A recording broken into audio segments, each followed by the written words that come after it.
Assalamualaikum and hi everyone. In this video, our group will be introducing the most well-known company worldwide, which is Adidas, the meaning of elasticity, and how to calculate the price elasticity of demand as well as the price elasticity of supply of Adidas. So now let's have a look. Adidas was initially founded by Adolf Dassler on August 18, 1949 in Germany. The most well-known iconic logo of Adidas obviously is the famous three-stripe symbol that we all recognize with. Adidas was initially recognized in the West Germany's victory in the 1954 World Cup. It managed to bring Adidas into the spotlight back then. Since then, Adidas gained fame with endorsement from athletes like Franz Beckenbauer. Adidas then managed to enter the US market with their creation of Superstar sneakers. After that, they faced financial struggles and leadership change after the Dassler family sold their shares. Soon after, they rebranded as Adidas AG and nearly went bankrupt. But in the end, they rebounded under Robert Louis Dreyfus in 1993, regaining its global dominance. So let's start off definition for elasticity. Elasticity measures of how much one thing change when another thing change. So in this case, we will figure out on how the demand and supply of Adidas can be changed due to some factors. There are 4 types of elasticity. The first one is price elasticity of demand, which measures the responsiveness of consumers in terms of the percentage change in quantity demanded of goods with respect to the percentage change in price.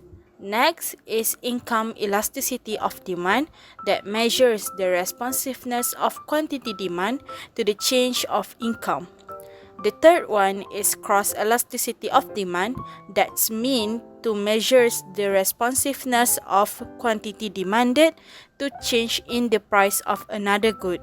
And the last one is price elasticity of supply, which to measures the responsiveness between the percentage change in quantity supply with respect to percentage change in price of the same goods, assuming other factors influencing supply remain unchanged.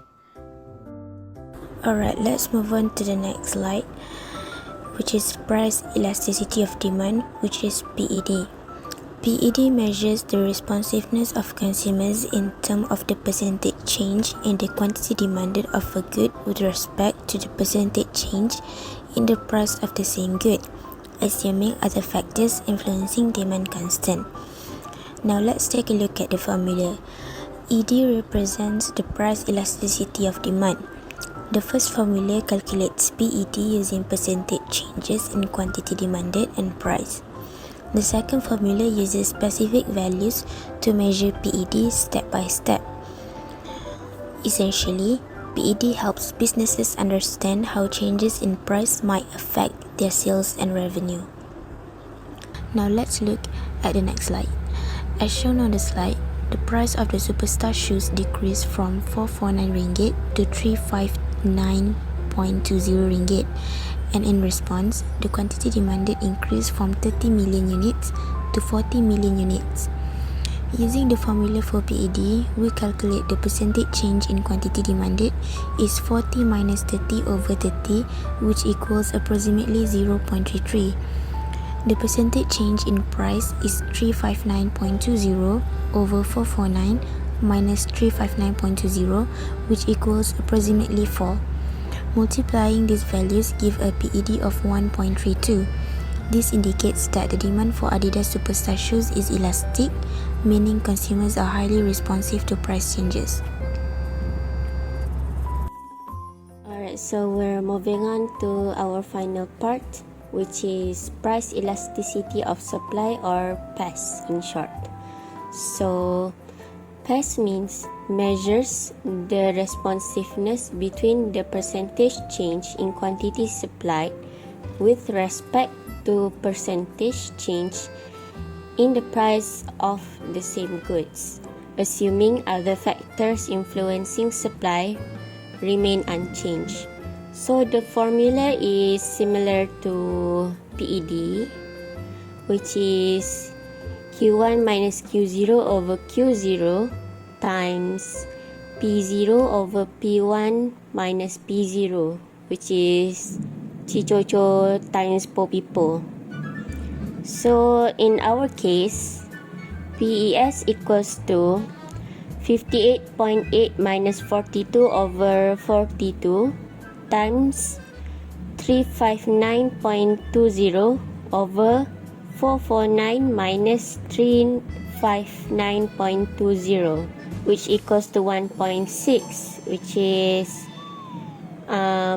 equals to elastic. So how do we determine the elasticity of Adidas? First, the time period, which affects Adidas supply elasticity. In short term, limited production capacity and labor constraints make supply inelastic. Over time, Adidas can expand production and adjust to market changes, which increases the elasticity. Second, the availability of raw materials like leather and rubber also impacts supply. Our report highlights leather scarcity and its effect on Adidas' ability to quickly respond to price changes. Additionally, production constraints limit short-term flexibility. And lastly, inventory and government policies influence elasticity of Adidas. Adidas uses inventory to meet sudden demand, improving elasticity. Government subsidies for sustainable materials lower costs and increase elasticity of Adidas, while import tariffs can reduce the flexibility. In conclusion, the price elasticity of supply for Adidas Superstar shoes reflects the company's ability to adapt to market conditions. In the short term, supply is constrained by production capacity and raw material availability, making it inelastic. However, over the long term, investment in production expansion and sustainable practice increase supply elasticity. Strategies like maintaining inventory and leveraging government subsidies further enhance flexibility, enabling Adidas to respond effectively to price changes and market demand.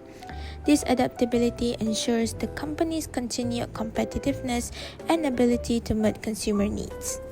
That is all from our group, and thank you for listening.